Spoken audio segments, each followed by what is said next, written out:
So, you got a new Disney Plus show for me? Yes, sir, I do. What if season 3? Oh, like what if we made a season 3 of Loki? You know, low-key, that was one of our best shows. Low-key, sir, it's not Loki season 3. It's season 3 of What If, you know, our animated Marvel show. Oh yeah, what if? One of the biggest criticisms of the last season was that we had too much of a focus on Peggy Carter, and we even had a what if that didn't feel like a what if, and it just served to introduce a character. Don't worry, sir, I fixed that. Oh really?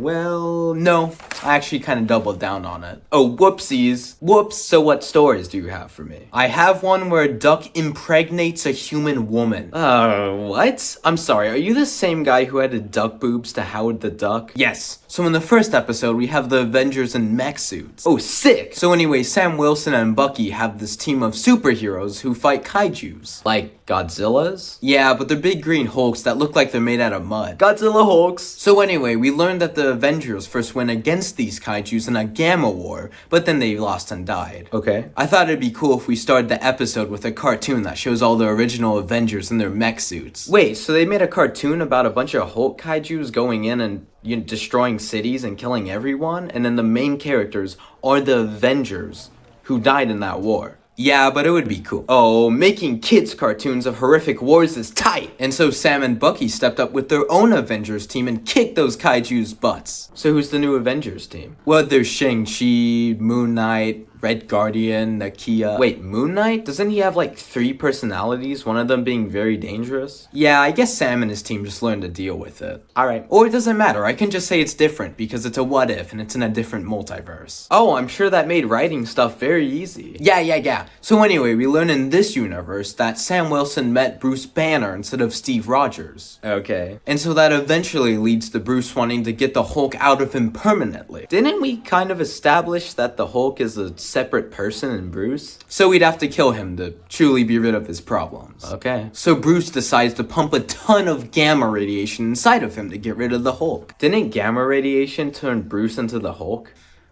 Yeah. I see no problem in that logic. So anyway, this leads to the Apex being created, which is the main kaiju Hulk. What does this one look like? Godzilla Hulk with a head shaped like Steppenwolf's armor. Sick! So anyway, after the new Avengers defeated all the Gamma Beasts, it turns out they weren't all dead and they were just hiding. Oh no. So anyway, Sam and his team go fight these monsters in their mech suits, but nothing seems to be working. So what are they gonna do now? Bruce Banner is gonna drop a frickin' nuke on himself and he's gonna be turned into this Mega Hulk and frickin' kill the Apex. Wait, where the heck did he get a nuke? Well, after Bruce accidentally created the Apex, he just went to an abandoned Black Ops site. There was just a bomber plane and a nuke they left there. Yeah. Alright, cool. Well, what other episodes do you got? Well, in this one, Agatha fights Kingo from the Eternals and a Celestial. Oh, that sounds like a perfect way to have a bunch of cool fight scenes. Oh yeah! No, I have Agatha show Kingo the weapons of the other Eternals. Well, you still have Kingo and Agatha fight, right? Of course. Nice! In dance. What? Yeah, instead of a cool fight scene, we have, Agatha and Kingo dance it all out. I think people are gonna want to see them fight, though. Ugh. Fine, I guess I'll just have them fight on stage with their eternal weapons. So no one's gonna freak out when they see 2 actors fighting with glowing weapons. Nah, they'll just think it's special effects. What? So anyways, in this what if, Agatha used filmmaking to get power. How does that work? She needs to do some ritual in order to harvest the power from the celestial inside of Earth, and she does. Oh no. And she go and fights, Arishem. Oh boy, I bet it'll be a great fight scene. He punches her twice and then stands there while she makes runes that kill him. Why does he just stand there? I assume the budget for the episode will be high enough at this point. Maybe you could cut the dancing. No. And so Agatha gains all this power and decides to enslave Earth, but Kingo convinces her not to because he tells her her true passion is acting. Wait, didn't she just become an actor to get power? Yeah, but I guess she had to change her heart from this guy she just met. The same guy that she might have lied to about not killing his friends. Oh my god. So everyone can see this all going down in the sky. So Howard Stark decides to record it for his movie. Hold on, Howard Stark? Yeah, he's Agatha's director. He does this funny thing where he just changes the movie drastically when Agatha asks him to. Since when was it established that Howard Stark loved theater? I'll be honest, sir, I just want a recognizable character to be her director. Oh, okay, and you said that she keeps changing the movie? Yeah, she keeps rewriting and changing the direction of the movie. Sounds like her true passion is making movies, not acting. I guess so. Wait, so no one is freaking out that a giant lady in the sky just killed a robot? Not at all. In fact, everyone seems happy about it. Interesting. So this next episode is what if the Red Guardian stopped the Winter Soldier from killing Tony's parents? Oh, I bet we'll see that crazy brainwashed Bucky being ruthless. Yeah, except you'll give multiple warnings to Red Guardian before trying to shoot him. Oh yeah, Red Guardian. People loved him in the Black Widow movie. He was hilarious. Yes, sir, he's very funny in this episode. He keeps talking about how Russia is so much better than America. Anything else? Not really, he just kind of talks about it constantly. You sure it'll be funny and not annoying? I don't know. Fingers crossed. So anyway, it's this fun buddy road trip episode where they're trying to evade the cops. So where are they trying to go? Well, they're trying to get to the guy who hired Hydra to kill Tony's parents, and it turns out to be frickin' Obadiah Stane. He's from the first movie that made other movies that made me money. Yup. That's a massive lore drop. It is. So anyway, Bucky pushes him outside a window and he falls into a fountain and freaking dies. A very fatal fountain. So anyway, Hydra takes Bucky back in and they ask him if he killed the Red Guardian because he was supposed to, and Bucky does the heroic thing of telling him that he did, even though he didn't. Can't they brainwash him and make him tell the truth? Hey, shut up. And then Bill Foster goes up to Red Guardian, basically recruits him for the Avengers. Why so? Because I wanted to have a funny scene where the Red Guardian interrupts an iconic Avengers scene. That would be hilarious. Now here's my personal favorite episode. Please don't tell me it's the one where Howard the Duck impregnates Darcy the Human. Oh. So Howard and Darcy are invited to the Grandmaster's intergalactic cruise, but something's really off. Like, he's really looking at this egg like a creep. Darcy, a human, laid an egg. Yup. Oh god. And let me tell you, the Grandmaster is looking at this thing like a freak. Why? Because it turns out this egg contains the Chosen One. What? I mean the prophesized one. What? I mean this egg is just really important for plot reasons. Maybe because a human laid it. So this egg is so important that freaking everyone is fighting over it. Like the bad guys from Doctor Strange, Thor, Thor 2, Thor 4, and freaking Infinity War all fighting over it in this big fat battle. Wait, is this episode actually good? So eventually, Howard and Darcy escape with the egg and it freaking hatches. Oh, what looked like that Humpty Dumpty from that one Kinder Joy ad? Oh, sir. Ugh.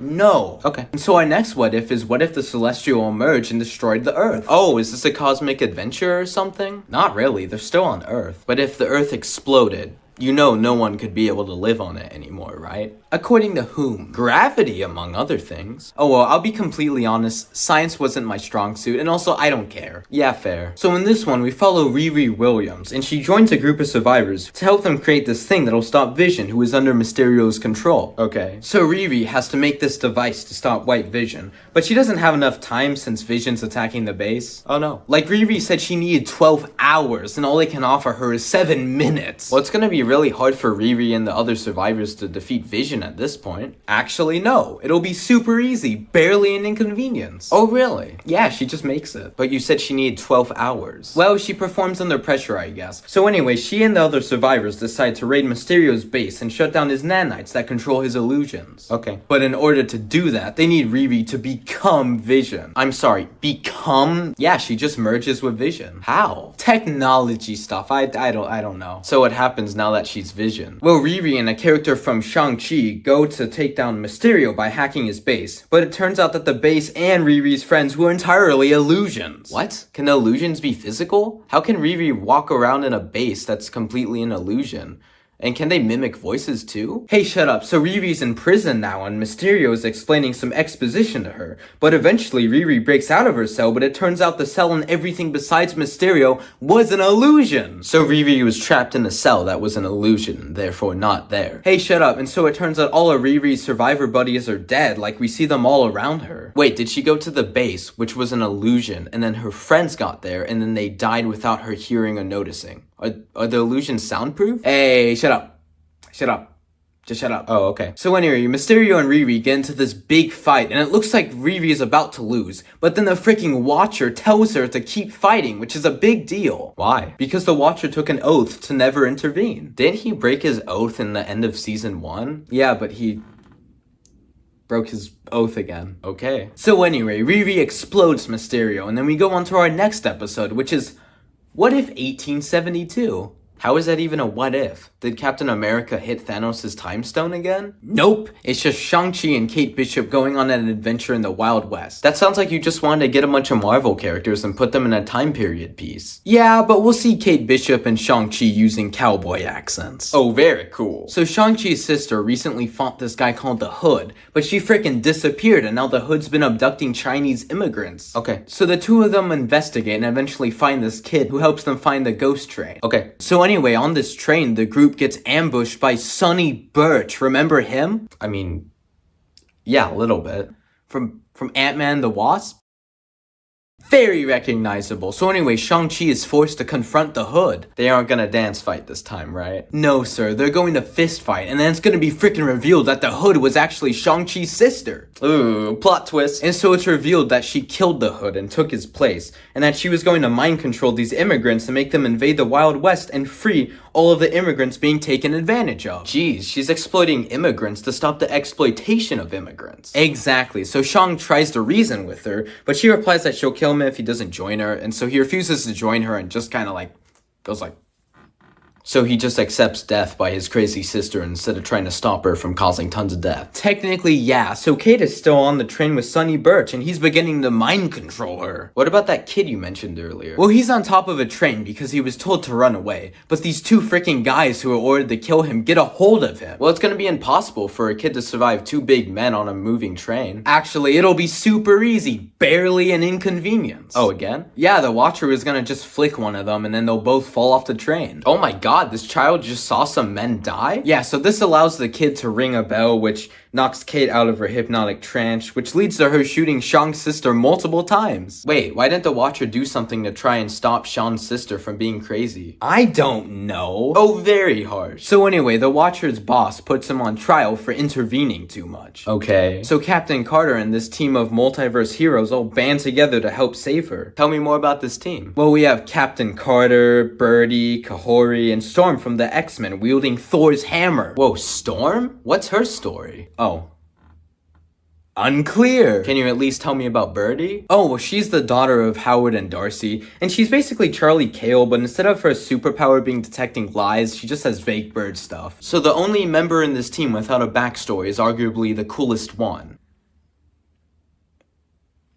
Yep. Alright. So eventually the Watcher and the others have to fight his bosses, and they're basically just the Watcher, but like extremely powerful. So how are they gonna defeat them? Well, things look bad for them, but the Watcher makes Peggy's team take the oath he took, and that gives them powers. How does that work? The Watcher can just give his powers to people if they take the oath that he himself broke multiple times. Sick! So there's this awesome fight scene with a ton of power beams, and eventually the three bad guy Watchers decide to kill every version of every person on Peggy Carter's team. Oh wow, that's really bad. Yeah, and so Peggy Carter sacrifices herself to save everyone. I mean, she overstayed her welcome, so fine with me. Very cold, sir. And so anyway, Peggy's sacrifice teleported all of them to the section of the multiverse that's under Supreme Strange's control. Oh wow, wow, wow, wow, wow, wow, wow. Yup, and he takes all of the powers from the bad Watchers.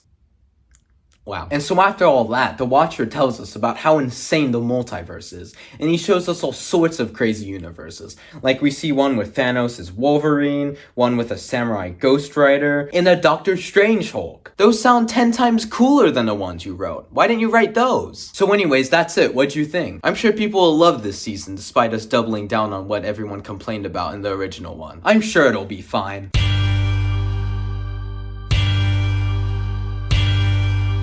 Hey guys, thanks for watching. This was 100% inspired by Ryan George's pitch meeting, completely based off that. So, if you enjoyed, thank you. I gotta prove now. Enjoy the.